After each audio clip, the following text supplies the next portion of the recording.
It's nice to speak with you today, Deborah. And today this is going to be an interesting topic. I'm looking forward to discussing with you the topic of embodied leadership and the creation of the intelligent organization. Can you Okay. first provide a brief background of yourself? Sure. Hi, Dustin, and it's great to be here. Love the opportunity to talk with people about these topics. So my background was in education, and I did move into the tertiary system, running business studies programs in Australia, and then went out consulting within the tertiary system, and then freelanced myself and became a management consultant. And it was, in fact, in the time of learning organisations when Peter Senge first put out that book. And I was very privileged to have the opportunity of working deeply with managers and leaders who wanted to really progress their practices and really create cultures that were more conducive to enabling people to thrive within an organisation and, of course, the organisation thriving as well. And so that has provided a lot of fuel for my passions. And I went on and also branched out into the personal development field and the public field as well, coaching and mentoring individuals in small business as well. And so that brings me here today. And I'm sort of launching myself again at this stage of my life. I'm in constant recreation. And so I don't want to be narrowed down to one particular area of expertise because I feel I've developed a lot now to offer. But sure, the area that we're talking about today about embodied leadership and creating an intelligent organisation is very dear to my heart. So I enjoy talking to you. Thanks, Dustin. Sure. Well, I did some previous interviews with on my blog with Dean Dorcas and Matthew Weiler. They were talking about their views on that relationships and resilience are critical factors when dealing with supply chain processes and building an organization. But you mentioned in some of the discussions in LinkedIn that you have some views on this as well. Do you agree with their views, and what are your views on this topic? Yeah, I read your blogs with Dean and Matthew, and I highly agree with them that relationship and resilience are critical factors. But I wanted to sort of dig a little bit deeper in that because we can use the word, oh yes, we need good relationships, but it's what kind of relationships do we need and how do we create those relationships in an organisation? Because I think there has been a belief in an organisation as if people go to work and that there's been more of a controlling model, that people are there and they're more controlled. And in fact, the relationship is limited to a professional relationship, as if the personal part of a person can be left behind and that it's not required in a workplace. But I think this belief is actually being discounted. You know, the most successful organisations and innovative places like Google and Apple and Inspire9 in Australia are really creating an organisation that has a real sense of community where the personal and professional relationship really cross over because of the belief that the more connected we are, the more trusting we are, and then the more open we are with our information and our communication. And hence then through developing very trusting relationships and sharing more information is the real opportunity then for new knowledge to emerge, for new creative, intelligent solutions to emerge for the kind of complex problems that organisations are looking at today. So I think that this type of relationship is quite critical to create deep levels of trust that allow more information sharing to occur. Is there anything you can say about some specifics? How can you encourage this type of community where personal and professional relationships flourish in an organization?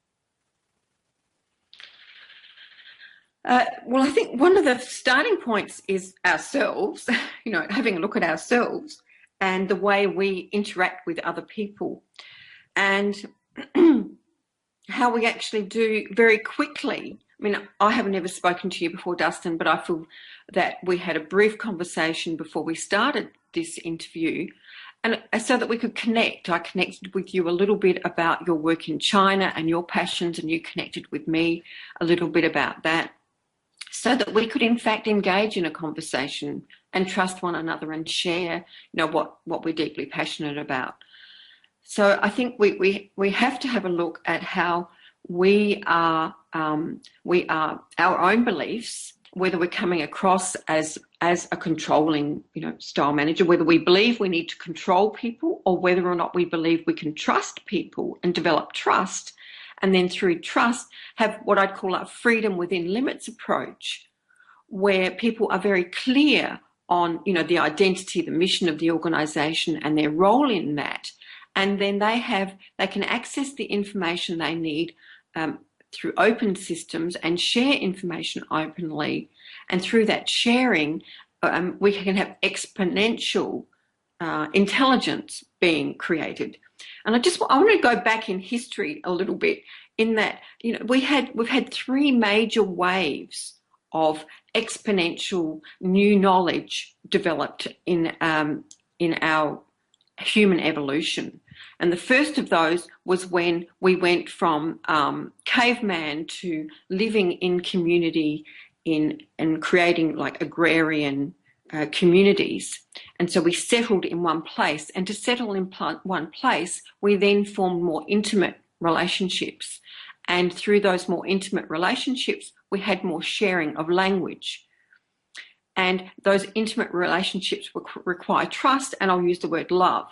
So it's not just, there's a big word around these days about developing emotional intelligence. And of course, it's not the emotional intelligence of learning how to be with hate or fear that's required. It's actually learning how to be in trusting, loving, respectful relationships that's required. So in essence, when human beings settled in one place, it was the ability to love one another, share language in reciprocal, intimate relationships that then created the intelligence to, develop agrarian practices, etc., or use tools and whatever. And then the next huge wave was when we recorded language in books. So when our language went from oral to written, it was exponential, the kind of intelligence that developed, the knowledge that expanded, because once knowledge was written in books, of course, more people had access to it. You didn't have to just remember from one person what one person said. So we had exponential knowledge and innovation occurring.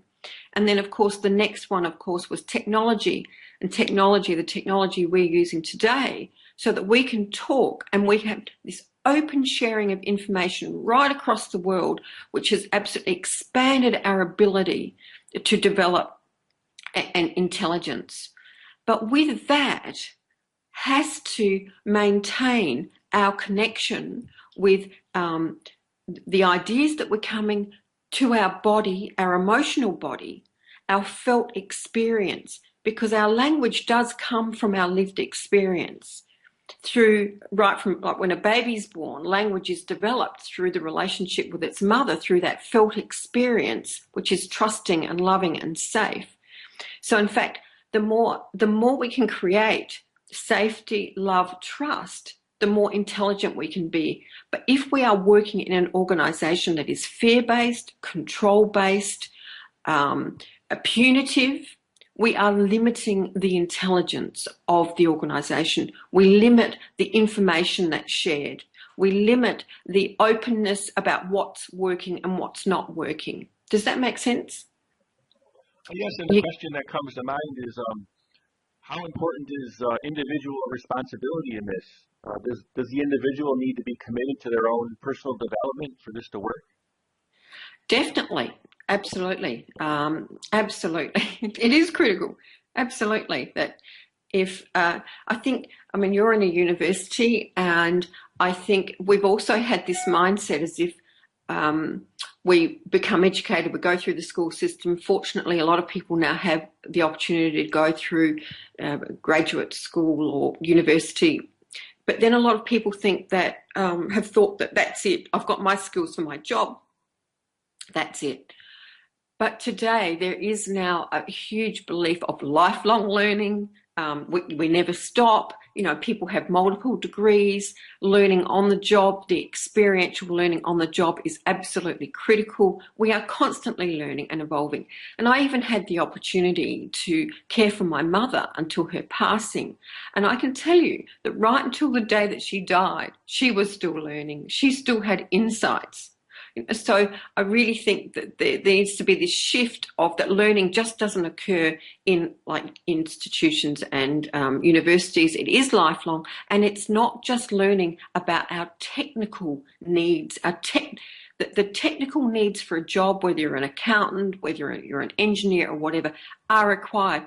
But the personal development or relationship mindset needs are just as critical, because without them, we cannot then relate to other people to gain other information that we need. Like if we create a closed system where there's fear or lack of trust, we're not going to have the openness and the sharing required to create the innovative, solutions required. And I mean, this is sort of probably being a little bit out there, but I'll say it in that even if you look at countries which have developed democratic systems, which are safe places, have expanded their knowledge and intelligence and ways that people can be together in community and at work. But countries which are still operating with beliefs where there is a lot of violence, fear, where people are born into fear and violence and war, where are their technological improvements, their systems and creative ways to live and work together? They don't exist because they live in fear. So there isn't the capacity to create systems that benefit and enable humanity to thrive, because we can only thrive if we live in systems where there is trust and love and openness and sharing. Otherwise, if there's fear and war, we'll just kill ourselves off and it'll be the end of the human species. But yes, so personal development is a critical part. We can't just have, and I know that you said that in your university work you are also working with like the learning organisation, but just to have technical knowledge without the knowledge of self, relationship, connection, mindset, values and beliefs, we are then more likely to make choices that are not good for humanity, are not good for an organisation, in fact. Because the more rational, logical solutions we come up with that, say, denigrate emotional content or our human essence, we are actually we change the culture of the organisation or the community. So we can't just be technically competent without also being relationally competent, mindset and value competent, if that makes sense. So I use the term embodied leadership because it's not just learning about ideas and techniques, it's actually embodying them into a very conscious way of being so that we can relate to one another as human beings. That our ideas come from our felt experience to improve our systems so that our systems are conducive for human beings and they don't become punitive and fear-based. Does that make sense? Yes, and can you maybe help describe your vision or help if you imagine what the perfect learning organization would be like, intelligent organization, how would that look like? Okay, well, I'll give you a little sample of a case study.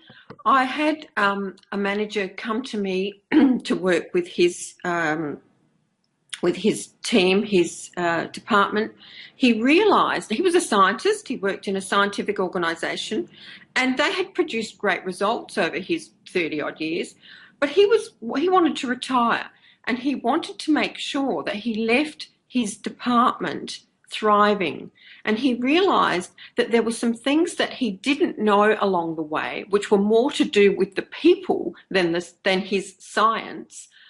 and that in fact he'd created quite a competitive scientific group, you know, because they were all out looking for research funds and whatever, competing with one another. There wasn't the kind of sharing. He knew that they could do better.